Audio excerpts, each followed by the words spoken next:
idol, buhay-buhay natin, hindi pa mabae. Yan. Lumahan yung lalaki. Kasi dito. Buulan na naman mga idol. Masakulog na lang yan mga idol. Yan. Yan po mga idol, magandang umaga po sa atin lahat. Good morning po. Ito naman mga idol, tapos na ang video na buo na natin yung mga makina. Araw ng linggo ngayon mga idol. Ito ang babanatang ko dahil kahapon ko lang nakabit yung mga motor no. Ayan, palikid, natapos ko na. Araw ng linggo ngayon mga idol. Shout out sa linggo. Wala nang mga araw-araw na idol. Ayan panahon no. Ayan na, medyo maliwanag na. Gagawa tayo ng molde. Dalawang molde kaagad mga idol. Ito, B-packing. Ayan no. B-packing, dalawang sample to. Isang maliit, isang malaki. Ito na mga idol, nakakuha na pala. Sinubukan ko na kahapon. Sinapasimbol ko na yung mga motor. Ito mga idol, nakita sila. Ito na sa mga idol, nasimbol ko yung mga motor ko na, no? Buo na. O ito na, nai-replace ko na. Hukayin ko na lang mga idol. Drawing ko ito, yung mga sukat ko, mga kinunan ko ng sukat na yan. Ito milling, nabuo na lahat. Mga bagong asimbol ng mga motor. Malinis na kami ngayon mga idol, malinis na. Dahil linggo ngayon, ito babanatan ko dahil matagal na to bago pa magkwanto, bago pa bumaha. O walang molde, mga sira na molde natin ngayon. Dahil mga sira na mga molde natin dahil nababad mga idol lahat sa baha. Dalawang sunod na baha nung nakaraan. Hindi pa nalinis ng exact ng lahat. Nabaha na naman uli ngayon, nasira na. Kaya ngayon puro molde na mabanatan natin. Hindi na po pwede pagka maraming nabaha na tapos nakapasukan na ng kalawang. Butas-butas na yung molde nun mga idol. Kaya ito, mabanatan na natin ito. Hukayin ko lang mga idol. Sunday work tayo mga idol. Samahan niyo ako para ganahan tayo magtrabaho mga idol. Shoutout pala sa mga nakaranas din mga ganito. Nagbabaan ng mga makina. Sa ating mga makina. Ito mga idol. Okay na. Sana din na ulit bumaha. Mahirap. Napakahirap talaga.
Degree na tayo mga idol. Degree natin.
Siya mga idol, yung moldy natin, ito yun oh.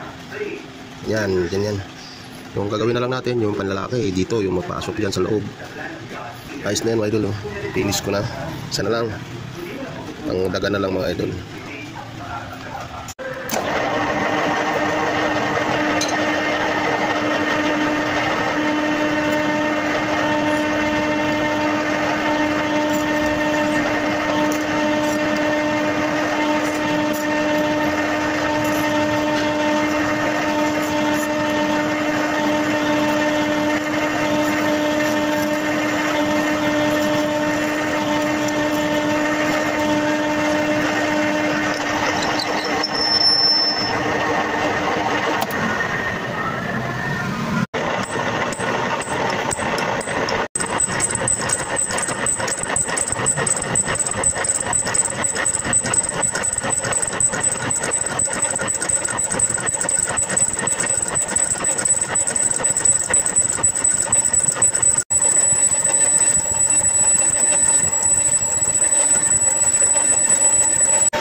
Ito guys, i-degree na natin to yung panlalaki.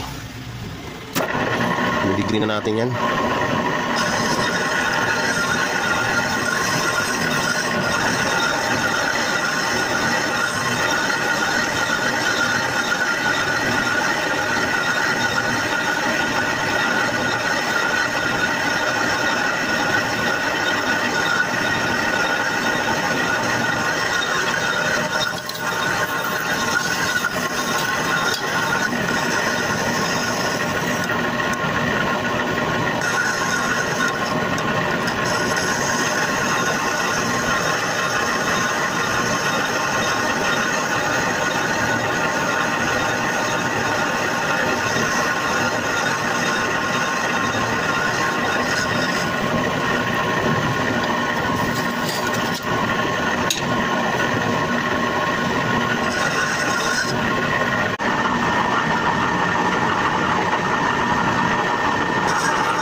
Ayan na siya mga idol, nakadegree oh. Labo no. Kita ba yan? Nakadegree doon, nakadegree dito, tapos mayroong labi ito. Ayan. Yan. 2mm lang mga idol yan. 2mm yung lalim yan, 2mm din yung taba, pabilog yan. Ito nakadegree. 45 degree yan, yan, 45 degree. Tapos yung kasawa, 35 degree. Yan. Okay na mga idol, mag-asimbuli na natin. Idol, lakas na naman ang ulan. Linggo ngayon. Yung ginawa ko, mga araw ng linggo mga idol. Yan. Ito yung natin. Kasalangan na natin ito mga idol. Umuulan na naman. Kaya naman bumuhat na naman. Ang kanapot ng ating maglinis. Yan, lakas ng ulan mga idol. Naririnig diba yung ano ko. Pakita ko sa inyo mga idol. Yan na naman mga idol, no? Lakas na naman ang ulan. Baka naman itong lintik na to. Ito na, tapos ko na yung molde ko mga idol. Dahil pala nakakit, pasasalangan natin to. Kaayos lang na makina, baka bumaha na naman. Huwag na naman sana. Ayan o, lakas na naman o.